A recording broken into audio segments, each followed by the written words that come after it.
let's say I'm a St. Louis PI attorney and we come to you, like what's the process look in this early conversation with Walker? Yeah. By and large, we want to see, where there's a potential gap, where we can potentially help. See if it makes sense on both sides. We're big on finding long-term partners, not looking for short-term solutions on either side. So we don't have contracts, which is pretty rare, in our space. It's with that, most of our clients have been with us, 5+ years.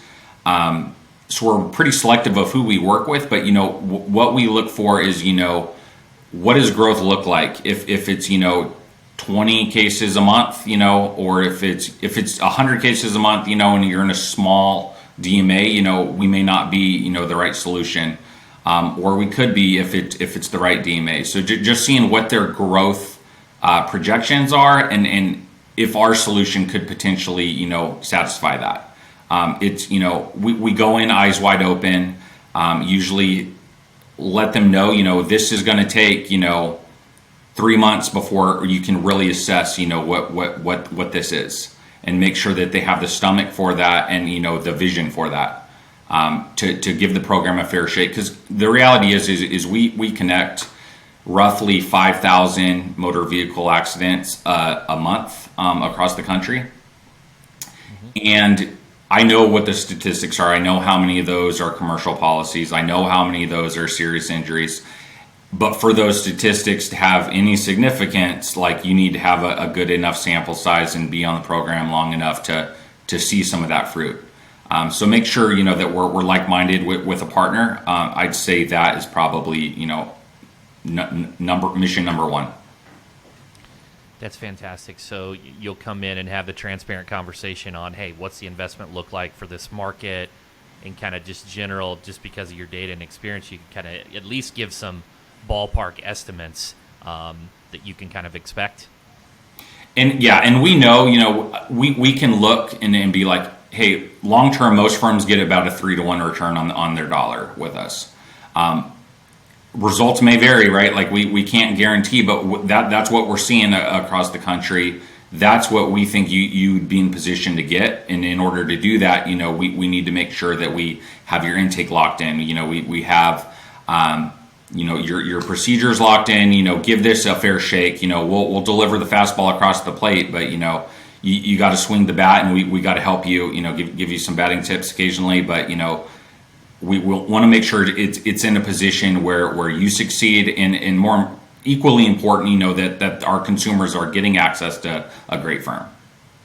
So on those batting tips, would that be a lot of the times on the intake? Would that be, hey, listening to calls and, hey, this call didn't get answered, or there was a lack of empathy? Is that accompanied with your service? It is. We're actually rolling out, this year, what we're calling our foundation program. Our slogan's been, we don't just sell leads, we help build law firms. And a big part of that is like, we need to practice what we preach. And a big part of that is developing, that foundation of the house. And a lot of times that starts with helping, with intake. And, once intake's dialed in, maybe it'll help with, ongoing educational opportunities and support, where they can maximize, case results. We're really big in the mild TBI world, and making sure, that issues are identified, and if we can lend, one little nugget that's going to help turn one case, it'll pay off. Yeah, I love that. So you are treated as a partner, an extension of the firm. I love that. Let's circle back around to the Hispanic marketing. Walker, you mentioned that specializes in Hispanic marketing. How has the market potential changed over the past decade or so? And that's really big, broad. Yeah. There. I would say, it's grown exponentially. I think there'll be, the projections are, it's going to surpass, 50%, in the next 5 years. I would say the user profile is changing a little bit, where, the first generation, doesn't speak a lick of English is a smaller percentage. A lot of it is going to be people who consume media on both sides. They may watch soccer or something on Univision, but they also may be watching, OTT, English programs as well. So a lot of the user profile has changed.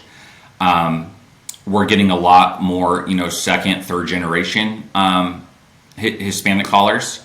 I would say across the board, it used to be, if you don't have a Spanish intake, we may not be the right solution. Now it's pretty much, if you don't have Spanish intake, you probably are still could be a potential client. Oh, wow. Wow. So that's a big shift. And I guess, so when I think of Spanish markets, and forgive my ignorance here, but I think of like Houston and some of these other markets. But what about, are there markets where it's your services isn't as effective because the community they don't have a large Hispanic population? Yeah, it pretty much follows the population, right? So like, California obviously is our largest market, but after that, I'm in Dallas. It's Texas and Florida are our next two biggest markets.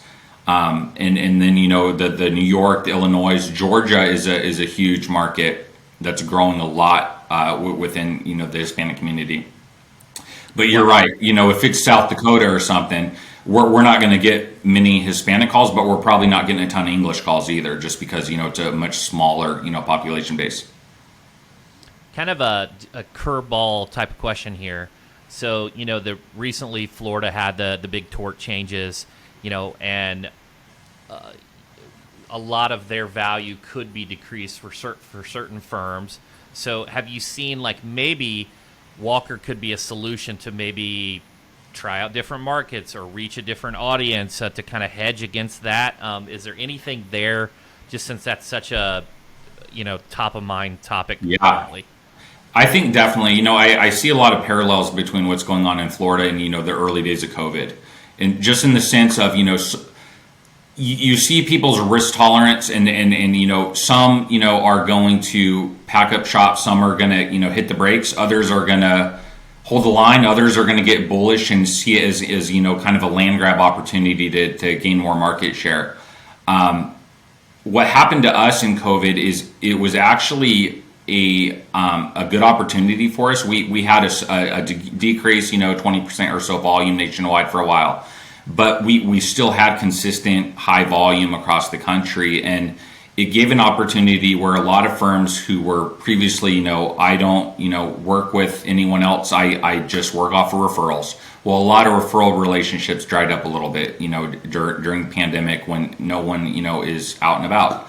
And we were the lifeblood for a lot of firms like that, and have, maintained those relationships, post-COVID. And I kind of see some similarities, in what's going on in Florida. There's a lot of unknown, is case value going to go down, X%? A lot of it's just guesswork at this point. But I know, what our volume is. Most of our partners, we haven't lost a partner. Everyone's, staying the course. Everyone has eyes wide open, to see what's going to happen.